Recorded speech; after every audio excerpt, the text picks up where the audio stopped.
Justru saya mempertanyakan ketika ini ada orang-orang yang menolak, saya malah menjadi pertanyaan besar di kepala. Ini jangan-jangan ini juga terindikasi ini.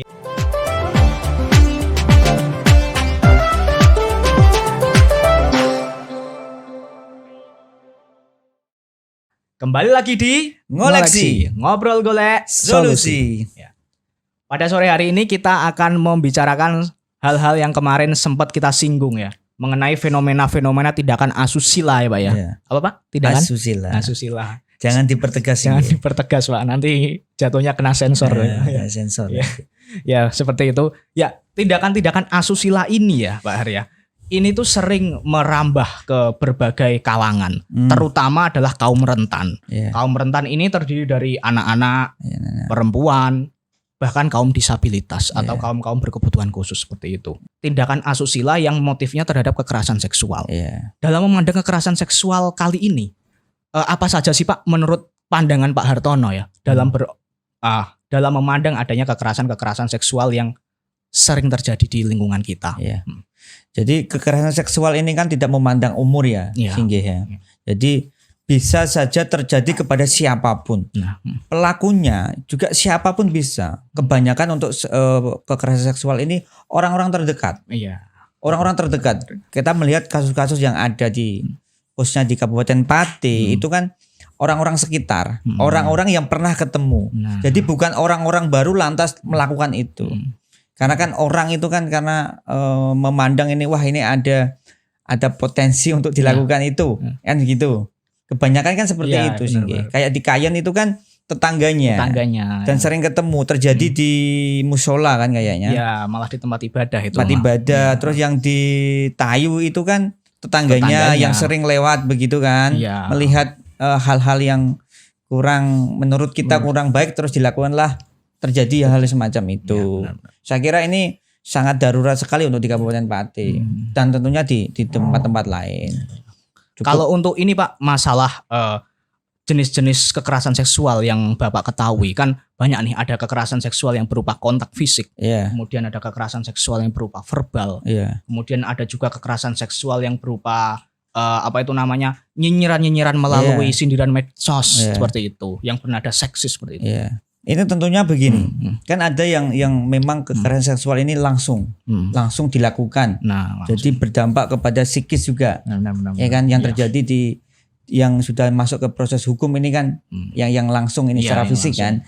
Nah yang lain yang terkait dengan misalkan rekan kerja kita lakukan misalkan begini, melakukan wah ini bajumu kurang ketat, terlalu ketat lah, semacam ini kan sebenarnya tidak boleh. Si ini bajumu itu loh, benar. Ketat, kelihatan ininya itu kan juga tentunya berdampak kepada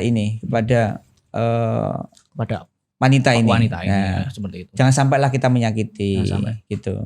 Bahkan untuk ini ya Pak ya, kekerasan seksual itu atau tindakan asusila semacam itu terjadinya bukan hanya ke lawan jenis ya Pak ya, bahkan anak-anak yang sesama jenis, kemudian teman kerja sama jenis. Bahkan kemarin terakhir kali itu waktu sempat rame di pemberitaan itu kayak pegawai KPI itu. Pegawai KPI itu kan cowok, kemudian dilakukan tindakan asusila di dalamnya. Kayak alat kelaminnya dikasih spidol, diorder spidol, kemudian sampai di dan lain sebagainya. Nah itu kan kekerasan seksual memang menjamur kemana-mana, bahkan tidak memperlihatkan ketertarikan hanya kepada lawan jenis seperti itu. Itu kan kejahatan. Kejahatan itu terjadi karena ada potensi yang ada. Mungkin bisa melampiaskan hawa nafsu dan sebagainya. Nah itu kan sebenarnya harus dikelola dengan baik agar tidak terjadi hal-hal yang semacam itu. Benar. Kan gitu, yang belum menikah ya menikah. Benar. Jangan sampai melakukan itu kan begitu. Yang memang belum ini ya pakailah cara yang lain. Untuk menyalurkan hasrat. Misalkan dengan berolahraga. Jangan berpikir negatif ya. Dengan berolahraga, dengan melakukan hobi yang positif. Gitu nggih. Jadi akal-akal kita itu kita gunakan ke hal yang bermanfaat ya. Jangan hanya seputar kayak apa-apa dipikirin secara seksual gitu ya. Nanti karena memang hasrat seksualnya tinggi apa-apa hiper ada knalpot dikelonin. Harusnya begini, hanya mendekatkan diri kepada Sang Pencipta. Kalau Islam ya beribadah dengan baik, hindari hal semacam itu. Kalau memang sudah kepengen seperti itu ya wajib menikah gitu. Karena kan salah satu untuk menyelesaikan hawa nafsu kan itu. Gitu. Gitu sih nggih. Sangat santer sekali para pejuang-pejuang gerakan-gerakan perempuan dalam memperjuangkan hak-haknya, kemudian perlindungan bagi korban kekerasan seksual itu melalui tuntutan untuk pengesahan adanya RUU TPKS seperti itu ya. Tindakan apa itu namanya nanti bisa diakses sendiri ya. Nah, intinya TPKS lah ya. TPKS ya. Nah, sampai kekerasan seksual mungkin KS-nya ya. Nah, KS-nya kekerasan seksual, tindak pidana kekerasan seksual. Saya baru ingat.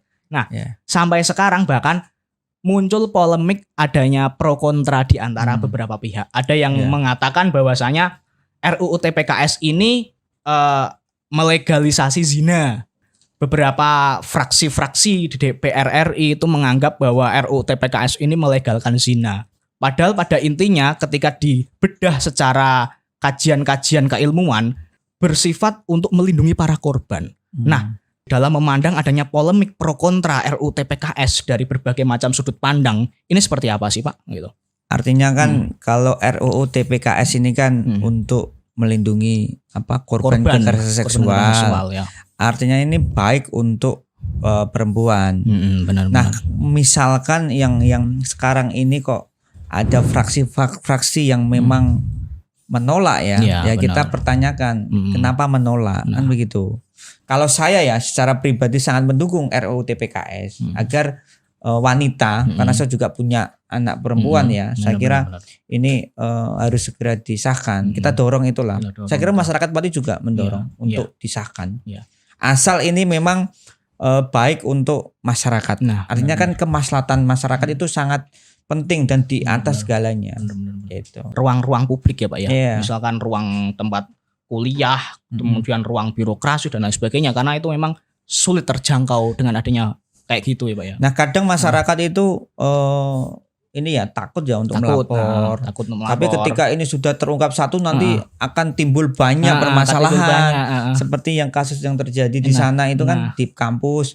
Ada dosen pembimbing skripsi ternyata harus memberikan syarat-syarat tertentu agar bisa lulus kan begitu. Ternyata ada ini namanya kan kekerasan seksual. Saya belum memang itu fenomenanya banyak sekali Pak ya. Nah, makanya kekerasan itu kan terdekat. Nggak usah takut, dilaporkan saja. Kan gitu. Nah, kalau kontra narasi yang sekarang timbul itu kan dari orang-orang yang memang menolak ini, memandang jika adanya suka sama suka ini yang nanti terbebas dari jeratan hukum pidana itu dianggapnya zina. Jadi di sini ada narasi yang muncul dari narasi kayak ilmu-ilmu hukum-hukum agama kayak gitu loh Pak. Kira-kira gimana Pak? Iya. Kalau saya kan Muslim ya. Iya Pak. Muslim itu kan diatur oleh aturan-aturan di Al-Qur'an maupun di hadis kan. Benar. Artinya kalau Muslim ya saya menganutnya itu. Nah, terkait dengan pertanyaan Singgih itu tentunya kita itu kan mencari kebaikan. Mencari kebaikan agar ini tidak terjadi. Masa kita disamakan dengan binatang. Binatang nggak pakai suka sama suka langsung di itu kan itu.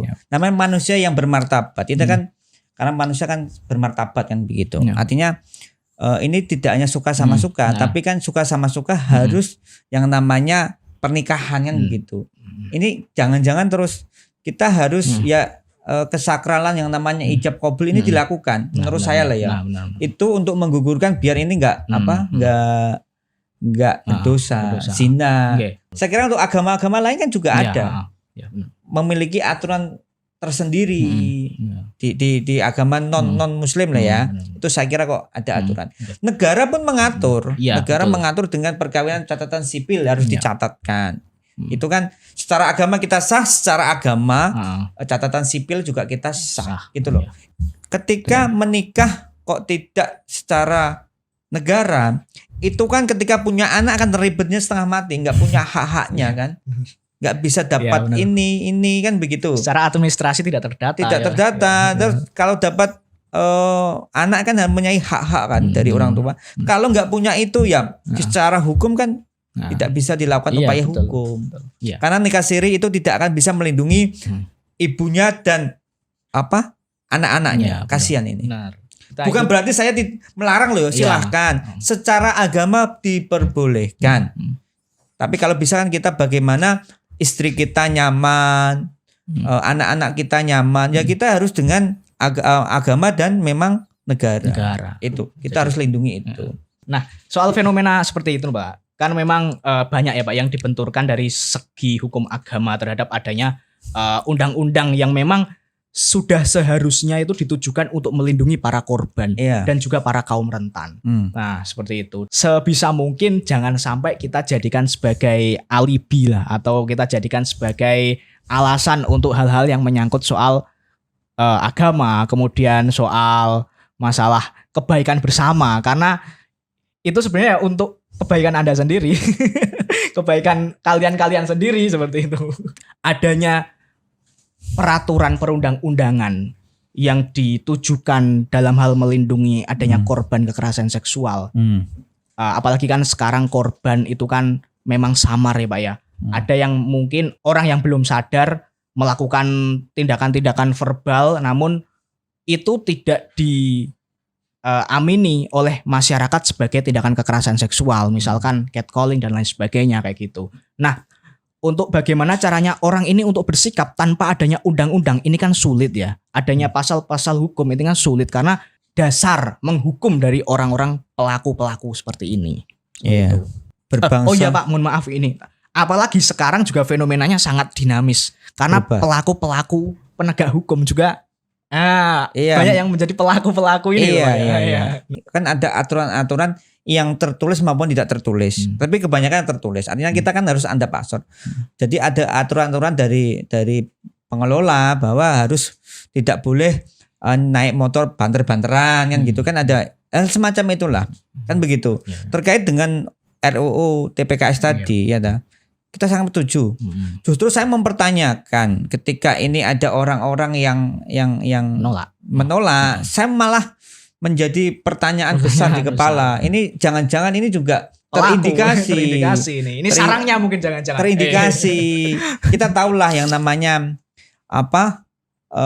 yang tadi itu kan banyak yang memiliki istri lebih dari 3. Satu kesetiaan lah ya. Artinya kan begitu sih. Iya, benar-benar. Kemungkinan bisa jadi terjadi. Saya juga tidak terlalu ini ke sana, tapi harapan saya yang sekarang masih menolak ya jangan menolak. Karena ini untuk kebaikan bersama. Atau masyarakat mencurigai bahwa itu juga termasuk dari oknum-oknum yang melakukan itu. Masalah RUU TPKS ini pada intinya itu bukan untuk kok melegalkan zina, bukan untuk kok menjadikan negara ini sebagai negara yang mungkin dengan konsep masyarakat liberal ya Pak ya, sampai EDW, tetapi pada intinya untuk melindungi para korban-korban.